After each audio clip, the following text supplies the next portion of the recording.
Well, hello there. I am here today to go over digital marketing and try to dispel some of the myths and help you understand a little better what this whole thing is all about. So, the whole purpose of this presentation is to help you navigate through the digital world, and that's everything from getting found on Google and getting the most out of your overall digital marketing and your digital footprint online. Whether you have an established presence online or not, there are several low-hanging fruit pieces here that a lot of business owners are missing out on, and I'm here to help you save time and money and energy when it comes to growing your business. So your best marketing tool is clearly your internet presence. That could be your website, that could be a little mobile site, it could be a lot of things. But customers are looking for us. Customers are already empowered with digital tools, whether that's their cell phone, that's their tablet or their laptop or their computer. It doesn't matter. Customers have all the tools in front of them to find you. And Bill Gates said it really well not too long ago. Said, we are surrounded by the internet. That means access to your business 24/7. Look, over 70 million iPhones have been sold to date. 1 million iPhones per week are going off the shelves every time Apple comes out with a new iPhone. And that's not even counting what people are doing with these iPads and all the tablets coming out. The thing is, people are so connected and they can make quick decisions, quick searches, and research you at will. If you look at the trends, it's clear that customers are pre-shopping on the internet. There's no doubt about it. If you look at Facebook, there are 500 million plus users, and these business pages that businesses can put up there are getting ranked on Google. They're even beating Google in a lot of places. And that's why Google recently introduced Google Plus. Over 15 million users had registered in Google Plus in the first few short weeks in its launch. Look, this spells an enormous opportunity for you. Most websites out there are designed to look good. Most folks out there have this pretty little website that they had some designer, maybe even a family member build for them. That's great, that's fine. But the problem is, findability is usually an afterthought. The most important thing you need to realize here is your website is really a tool. It's a sales tool. And if it's just made to look pretty and it's not being presented in front of your customers when they're looking for you, that's not doing you any service. But the good news is that you are in a unique opportunity to outshine your competitors. And one of these tools that we like to talk about is SEO. That stands for Search Engine Optimization. Now, this is just one tool out of many tools in your digital marketing arsenal that you can be using. So let's talk about SEO. It's really simple. You already know what it is, whether or not you realize that. Look, let's just look at a search here. You see that first arrow up there is the search box. That's where you would type in something like home healthcare Dallas. Okay? And that second arrow there on the left-hand side, that would show a result, and as what we would call an AdWords result or paid result. Now, the third arrow on the right hand side pointing to that other area, those are what we call organic results, natural results. So that third arrow there on the right hand side pointing to that result, that's what we're talking about when we're talking about SEO or search engine optimization. We're talking about showing up on Google or any search engine in the natural results. The fact is, the natural results have a 4 times higher likelihood of getting a click than the paid ads on the top or the right hand side. That's why I guess we are all trained very well to ignore ads these days. We are barraged by them and bombarded by them. So let's talk about search engine usage. As you can see very clearly, the 500-pound gorilla in the market is Google, with well over half of the presence, half of the usage on Google. And it has even more than the other three combined. It's very significant. So as you can see, we talk a lot about Google when we're talking about search engines and getting found. That's not to say the others are irrelevant. It's just to say that as of now, Google is the king of the market. Okay, so one of the things that's really important in talking about search engine optimization and being findable is keywords. It's all about having a sound keyword strategy. And it's really putting yourself in the consumer's shoes just long enough to realize what it is they may be searching to find you. And that could be as simple as just understanding the solutions that they are trying to find. The easiest way to think of keywords is this. All right, let's say you are a plumber. Okay, let's say we're talking about a plumbing business here. They may or may not search plumbers in your city. Let's say you're a plumber in San Diego. They may or may not search plumber San Diego or plumbing San Diego. That probably would be a valid search term. But you also want to consider they might be searching pipe burst San Diego or my pipe just burst. I mean, there are a lot of different variations they might search to find you, or they may have a clogged drain San Diego, or something like that. Fix my clogged drain. So you need to put yourself in their shoes and understand that when somebody comes online to search something like your business that would bring up your business, odds are they have some sort of problem or pain they are trying to relieve, some type of problem they're looking for a solution for. If you understand what problems or issues your customers or clients may have when they're looking for you, you are ahead of the pack by being present where they are searching. So I want to kind of discuss now how these keywords are implemented into your website. Basically, we want to just understand that the first words are the most important in Google's eyes. So that's where what Google sees first in your site is what's considered most important. And that's how you need to place the keywords. And I'm not going to get over geeky on you here, but I'm going to explain to you what title meta tag is, because that is the first thing Google sees. So we'll get into that in just a moment. Now, when you're working with your professional on your optimization, you want to focus on three keywords for that front page. That's really where you can maximize your opportunities, and it's all about keeping it simple. There's really, for most local businesses anyway, there's no need to go after thousands of keywords. You can just find the three that are going to bring in qualified leads. And I'll say this because a lot of people think that they want their phone ringing off the hook, but that's not true. They want their phone ringing with qualified customers that already have a credit card in their hand or cash in their hand ready to pay you. You don't want to be bombarded all day by tire kickers who aren't serious and are wasting your time. I know that's not how most business owners want to do it, and I'm sure you're the same. So getting back to keywords, we're going to talk about the title tag and how you can actually put the keyword in there and have a decent optimization strategy to help you increase your odds of showing up where it's important. And like I said, the first words are most important. And then there's another thing here about keywords in your web address. That can work for you, but you know what? It's not the end-all be-all game. You can still optimize your site with your business name or anything else. And let me just go ahead and I can illustrate this a little further by explaining what the title meta tag is. You can see the very first arrow here that says title meta tag headline. Look, that under there where it says Jack's Surfboards, Skate and Surf Shop with Nike 6.0, etc., etc., that is the title meta tag. That is the first thing Google sees when it grabs your site and puts it in its big, huge file cabinet in the sky, like I like to call it. And then the second thing underneath that is the description meta tag. And I like to kind of call these, look, the title tag is your headline and the description meta tag is your call to action. So there's two things going on here. One, you want to be findable where it counts, where your customers are looking for, where your qualified leads can funnel through, and that's where you have that keyword in there, but it's also a headline, an attention-grabbing headline, because the second thing going on here is not just being findable by Google.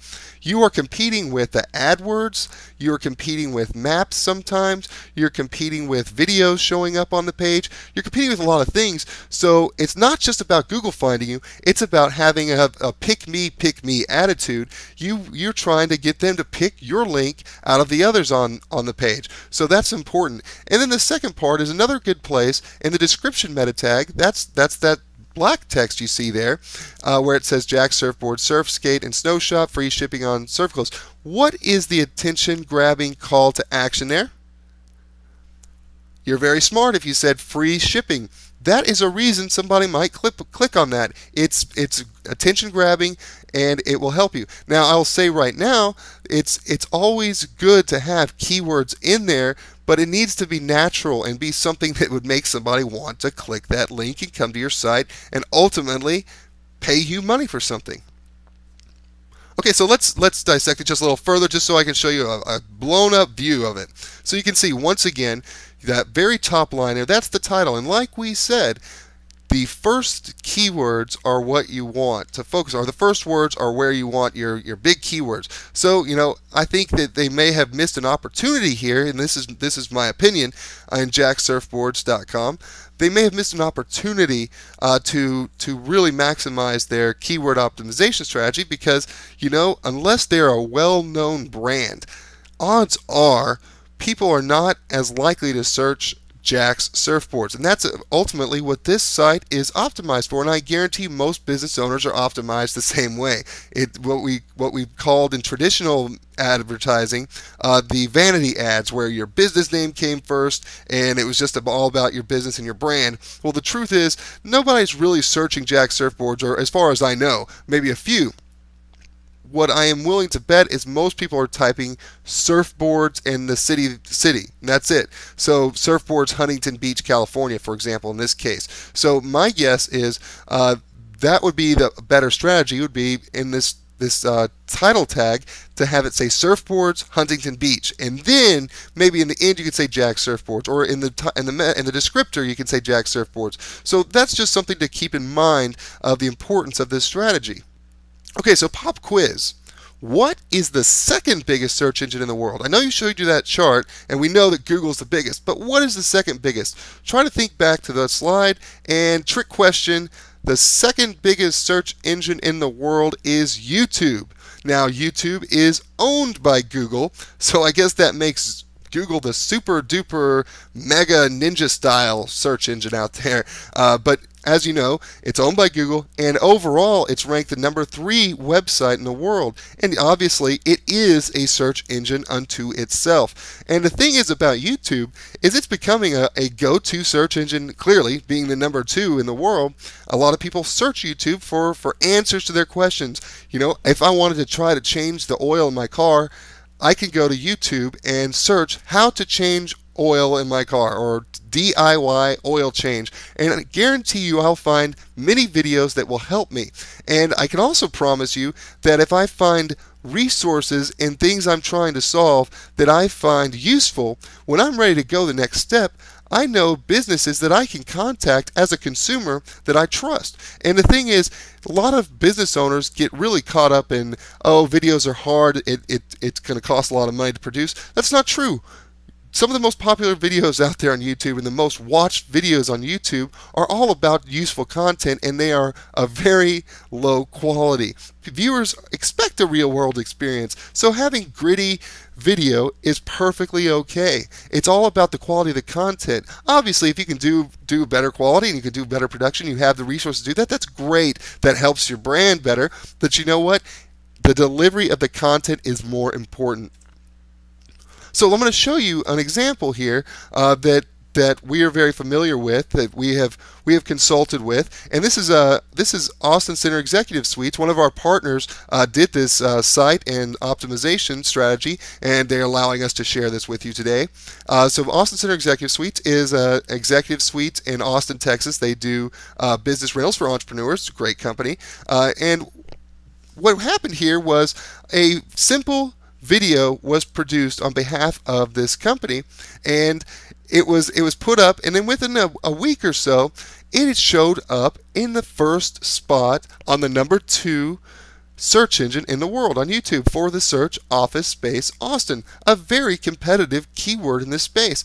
Just by having this video here, this company is placed on top for anybody that's looking for office space. And the other beautiful thing is, if you look in an organic natural search, now they're actually showing up in the top of page 1 organically just on their own from the good work done on there, but just for the video right here, out of over, as you can see at the top, for Office Space Austin, out of over 5 million results, because of that video, they're showing up here virtually in the top 15, top 20 out of over 5 million results online. And that's all just from putting together a simple video that wasn't complicated to produce. So that's something to think about. So let's talk about United States online ad spending between 2009 and 2014. Now these results are the same throughout the world. We're just showing the U.S. right now, but you can look through other nations, and the trends look identical. You can see from 2009 till 2011, you can see that we're seeing double-digit growth, and it's not slowing down anytime soon. Looking towards the future, the fact is, more and more businesses are realizing the power of having this direct touch with their customers, and understanding their customers are more empowered today than ever. So it's very clear in my mind, and clearly in the mind of most businesses out there, that this is where the world is today. So let's talk about what a big deal the internet is, and I'm sure you probably don't need to hear all this, but we're going to go over it anyway. Look, over 228 million people in the U.S. are connected to the internet, and this is referring to people, by the way, who are connected with a high-speed connection. And so that's 74% of the U.S. population have access to a high-speed internet connection. That could be mobile, that could be in their home, that could be at work. But one way or another, people are hooked in.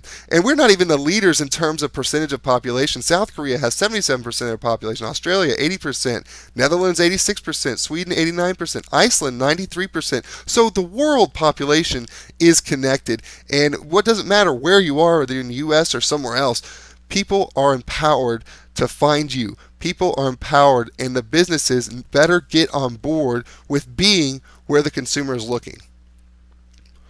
So who's online? Well, let's look at some basic statistics here. Well, we've got a clear map here that 89% of surfers, and this statistic over here is throughout the world, are between the ages of 15 and 64.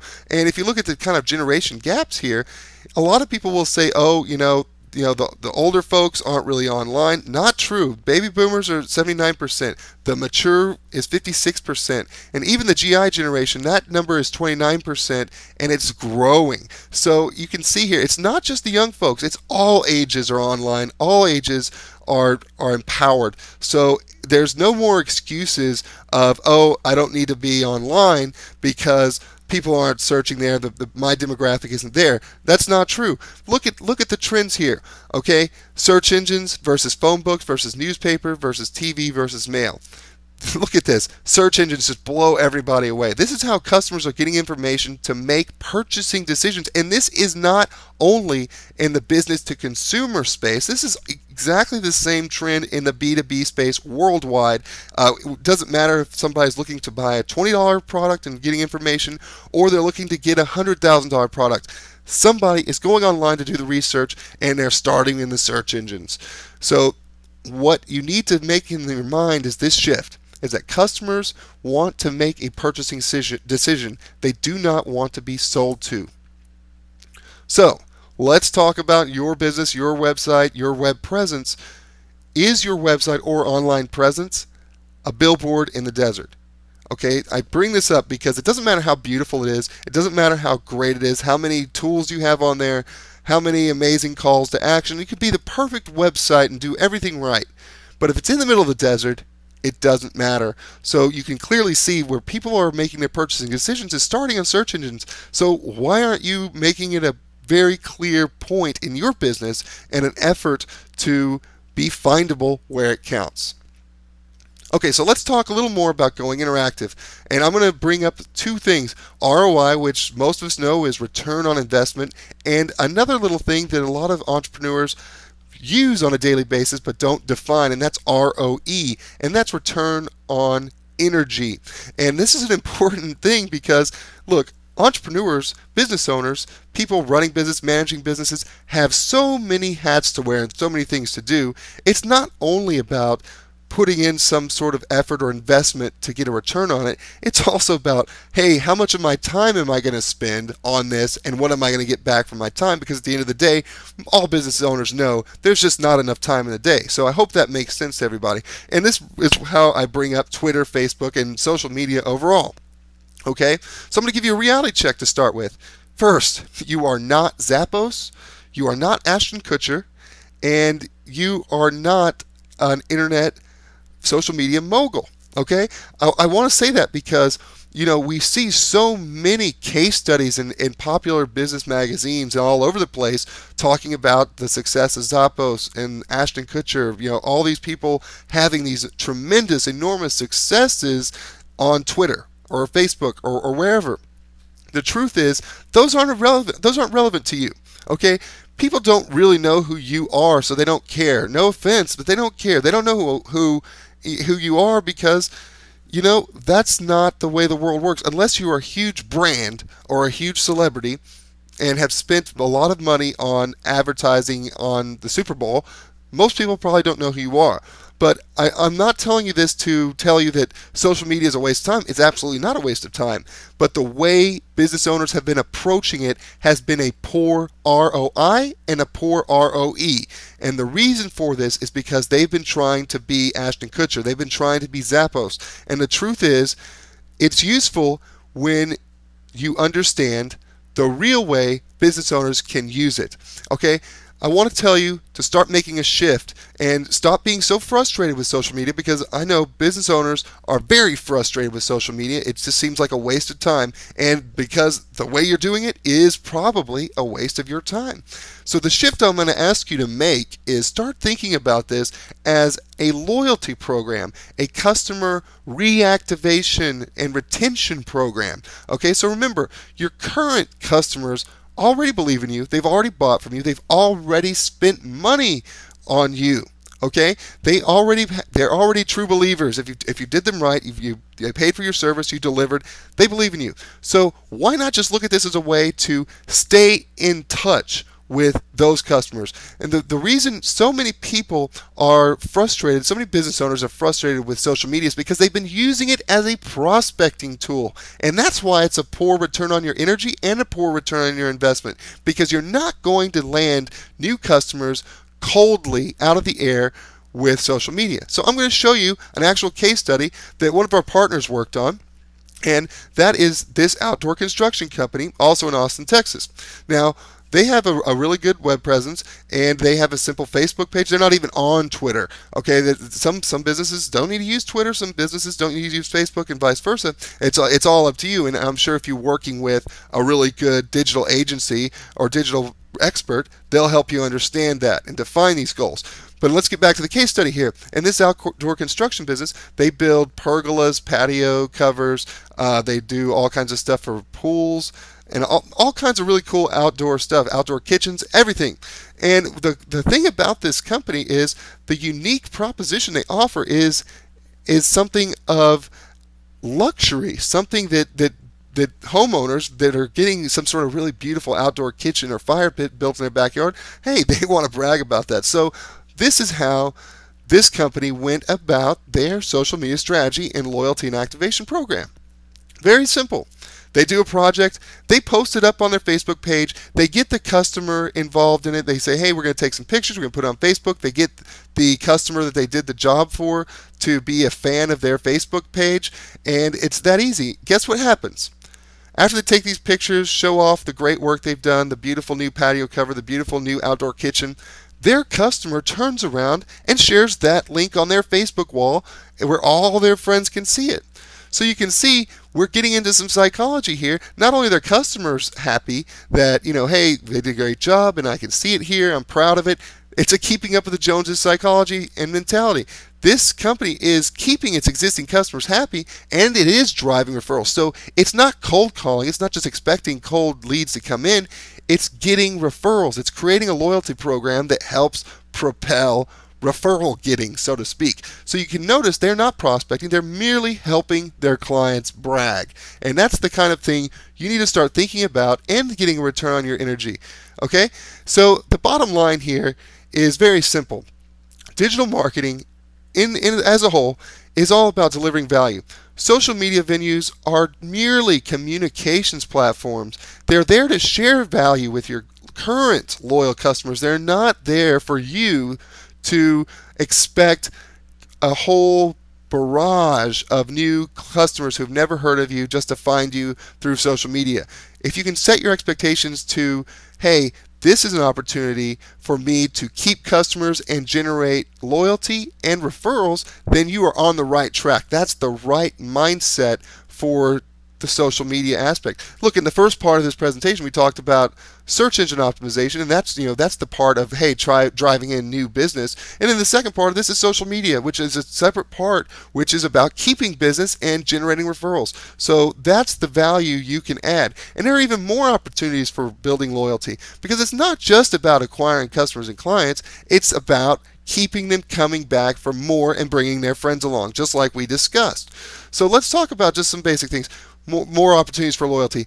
In addition to social media that we just discussed, mobile marketing, it is huge. When this is done right, the ROI and the ROE are immediately measured and constantly improved. This doesn't have to be some complicated text messaging thing. It can be. If you're in a business where you want customers to keep coming back, text message marketing is incredible. The numbers will blow you away. Text messages that get read in a matter of minutes versus email that gets read in a matter of days. So that's instant. It could also be doing QR codes, a whole lot of things. The fact is, there are so many opportunities to keep customers coming back for more. And that's where your low-hanging fruit lies. So there's so much to do here, and I want to make it really clear that you have an opportunity in finding the right expert, and we make that really easy for you in finding the right expert, because when you know where to look, it's easy. All right, and I want to tell you right now that we want to show you the way. Okay, our marketing packages make it so easy for you to grow your business, build loyalty, and drive revenue. Bottom line, we can help, so don't delay. This stuff is going to take your business to another level, and I would like you to contact us now to get started. Thank you so much.